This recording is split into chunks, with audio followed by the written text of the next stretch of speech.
नमस्कार, welcome to my channel create simple and easy. लहान मुलांचं नेहमीच हट्ट असतो की काहीतरी चटपटीत खायला पाहिजे. पण आपली जबाबदारी आहे की त्यांना त्यांच्या कलेने पण पौष्टिक अन्न द्यायला हवं. मी नेहमी इडलीचं पीठ जास्तच तयार करते आणि थोडंसं बाजूला काढून ठेवते.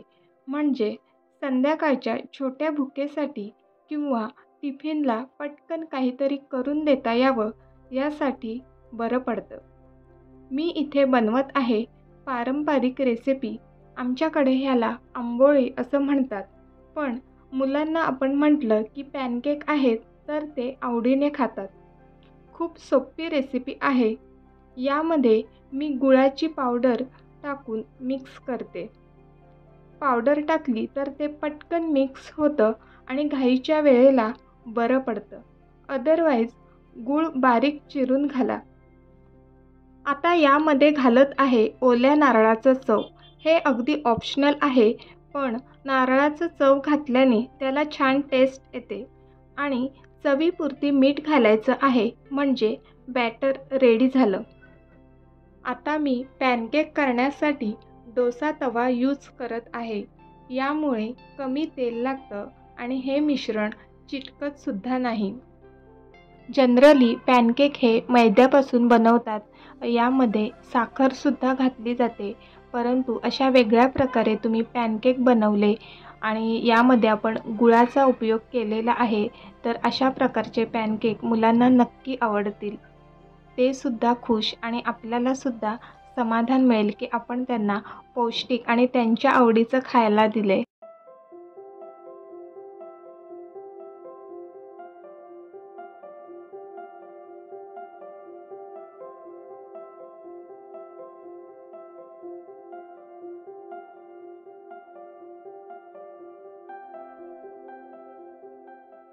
स्वयंपाक झटपट होण्यासाठी आपण भाजीसाठी वाटण, आलं लसूण पेस्ट, शेंगदाण्याचं कूट करतोच.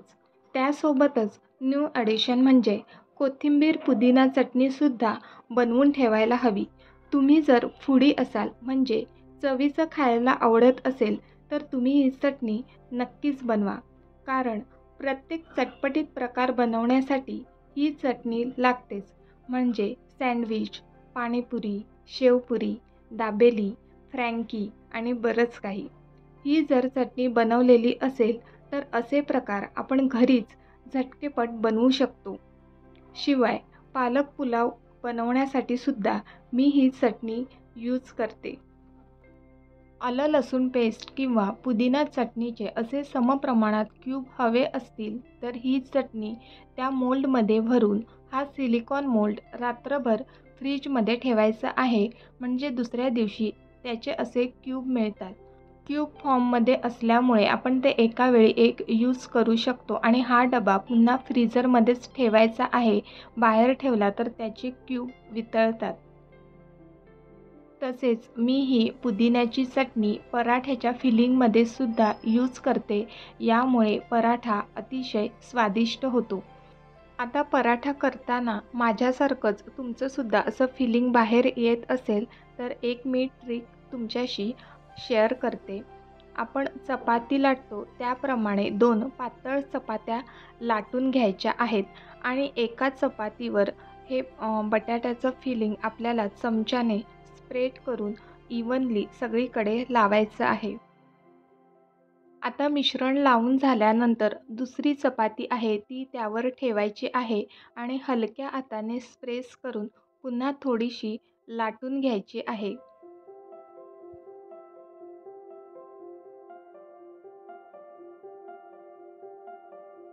अशा प्रकारे मिश्रण भरल्यामुळे पराठा लाटताना फाटत नाही, तो मोठा करता येतो आणि पातळसुद्धा होतो.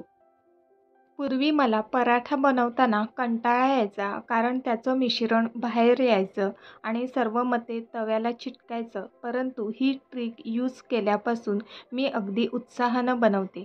तुम्हीसुद्धा ही ट्रिक नक्की ट्राय करा आणि मला कमेंट बॉक्समध्ये सांगा.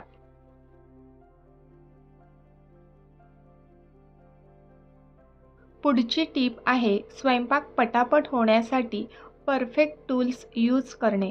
जसं की मी इथे हा पिलर यूज करत आहे. काही पिलर असे असतात की यामुळे भाज्यांचे जाड साल निघतात आणि ते सोलताना अडकतात सुद्धा. पण त्या मानानं हा पिलर आहे त्याने पटापट सोललं जातं आणि भाज्यांची जी सालं असतात ती पातळ सोलली जातात. तुम्ही इथे पाहू शकता की किती कमी वेस्टेज निघालेलं आहे. त्यामुळे माझ्यासाठी हा परफेक्ट पिलर आहे. नेक्स्ट माझ्यासाठी जे पुढचं परफेक्ट टूल आहे ते आहे व्हेजिटेबल चॉपर. यामध्ये 2 अटॅचमेंट आहेत. एक आहे अंड फेटण्यासाठी आणि दुसरं आहे भाज्या चिरण्यासाठी. याने भाज्या अगदी बारीक चिरल्या जातात. भाज्यांचे असे मध्यम आकाराचे तुकडे करून यामध्ये टाकायचे आहेत आणि रस्सी खेचल्यामुळे तो ब्लेड फिरला जातो आणि भाज्या अगदी बारीक चिरल्या जातात. यामुळे आपला कितीतरी वेळ वाचतो आणि कमी वेळात अगदी बारीक भाज्या चिरल्या जातात. ग्रेव्हीची भाजी करायची असेल किंवा तेल कांद्यावर एखादी भाजी करायची असेल तर ही आयडिया तुम्ही नक्की यूज करा. त्याचप्रमाणे उत्तप्पा करण्यासाठी, टिक्की बनवण्यासाठी, अजून वेगवेगळ्या पदार्थांसाठी ज्या भाज्या बारीक हव्या असतात त्यासाठी हे व्हेजिटेबल चॉपर अगदी परफेक्ट टूल आहे.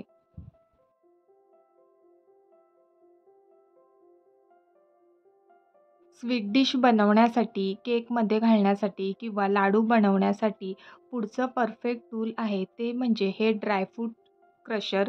यामध्ये ड्रायफ्रूट्स अगदी पातळ स्लाइसमध्ये चिरले जातात.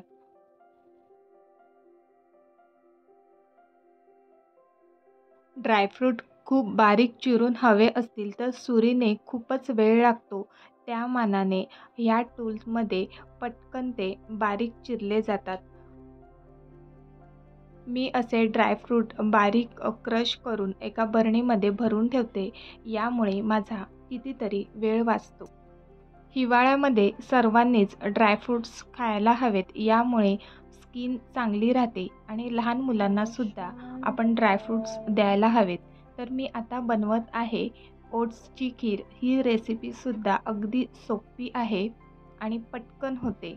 तर इथे मी 2 चमचे ओट्स घेतले आहेत आणि बाजूला गॅसवर दूध तापवायला ठेवलं आहे. मगाशी म्हटल्याप्रमाणे मी नेहमीच ड्रायफ्रूटचं क्रश बनवून ठेवते.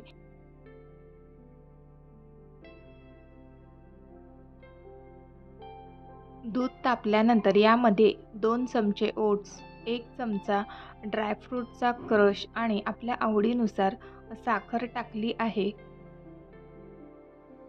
5 मिनटं उकळू द्यायचं आहे. यानंतर आपली ओट्सची खीर रेडी होईल. सुरुवातीला ती पातळ वाटते पण जसजशी थंड होत जाते तसा त्याला घट्टपणा येतो. आज तुमच्याशी शेअर केलेल्या कुकिंग टिप्स आणि या 2 रेसिपी आवडल्या का? मला कमेंट बॉक्समध्ये नक्की सांगा. व्हिडिओला लाईक, शेअर आणि सबस्क्राईब करा. पुन्हा भेटूया पुढच्या व्हिडिओमध्ये. तोपर्यंत बाय बाय. तुम्हाला नक्की कोणती रेसिपी आवडली कमेंट बॉक्समध्ये नक्की शेअर करा.